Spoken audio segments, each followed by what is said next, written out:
Hey friends, welcome to Bible Fun with the Duns. Sorry we're late today. Today we read 1 Corinthians chapter 8, and we've been SBCing, and that's why we're late. So today, chapter 8. Okay. Start us out. So in chapter 8, first of all, I like how it starts out with that phrase, like, no man knows. If any man thinks he knows, he doesn't really. You don't so know. Go back to the first 3 verses and look at that. I think that's a great lesson just for everything, but especially when you're studying theology, because as we study the Bible, here's what happens. We kind of almost get a moment where we go, I think I know what's going on. And then we get prideful and we get arrogant because we go, we know. Got it figured out. Hey, listen, the older we get, here's how we'll know if we're growing. The older we get, the more humble we ought to get about things. Now, in chapter number 8, you got to remember it's talking about food being offered to idols in pagan temples. Now, that's probably not a big issue for you. You probably have never even seen a pagan temple, especially not portrayed like the Corinthians did. But you got to remember, Corinth is in ancient Greece. And the Greeks used to say that they had more temples and more idols than they had people in the city. And so inside the city, they would have had little places where they would have made sacrifices regularly of animals of all sorts to these false gods. And what you recognize is there's only one God. So these idols do not exist. Although Paul will later say that even though the idols aren't real and that there's no God up in heaven that represents those idols, that there are times when demons associate themselves with that and encourage the worship of those idols because they receive that worship and they get a foothold in people's lives. I mean, that's a scary tangent to go on, but here's the thing.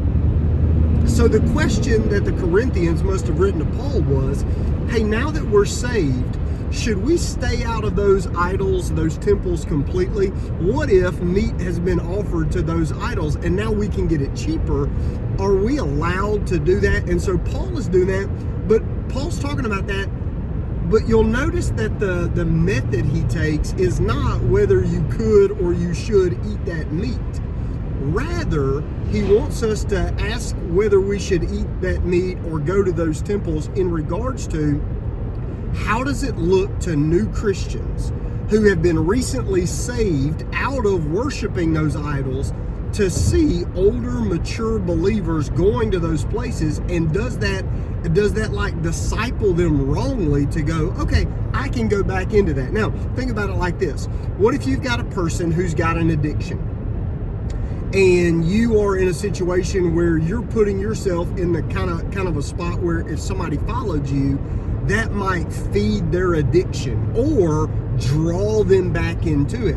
So Paul says, I don't want you to so much consider whether you should eat that cow or that steak that came from that temple, but rather, how does it look when your brothers who are immature in the faith, does it build them up or does it cause them stumbling? And that's kind of the passage that's kind of the perspective we take from the passage. What you got, Mom? I mean, you covered it, but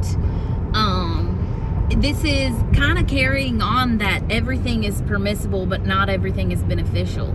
As a pastor's wife, I'm thankful that the life I already lived fit into the role of a pastor's wife. Like, I had my own calling, and so to this day I have friends who are like, oh, it must be so difficult to live in this way. And really what I tell them is the way in which I live, being concerned that my way of life may cause someone else to stumble, or hoping that the way that I live leads others to Jesus. That's not different because I'm a pastor's wife. And so what I tell them is, I am who I am, and I happen to marry a pastor. That's just being a Christian, right? Yes. And so I think that we shouldn't be different. I think those same standards are held to all followers of the way, because we all want to lead others to Jesus. And so again, this is one of those situations where I'm fine going without and doing without if me having whatever or partaking in whatever would cause someone to not follow Jesus. Like, that's a temporary, minute little blip on the radar, as opposed to like maybe their eternal salvation. So worth it. I think the ending to the chapter is one of the most powerful statements about discipleship. Because remember, as believers, we've got influence. So we're light in darkness. And where does your eye go in the dark? Always to wherever light is coming from, right? So we're the light. So as we go through this thing, what Paul says, he said, if eating meat or if doing this causes any of my brothers to stumble, I will never eat meat again. I mean, that's a bold statement, but what he says is people come before my preference. That's kind of what's going on there. Good deal. All right. We'll see you guys tomorrow. See ya. Bye.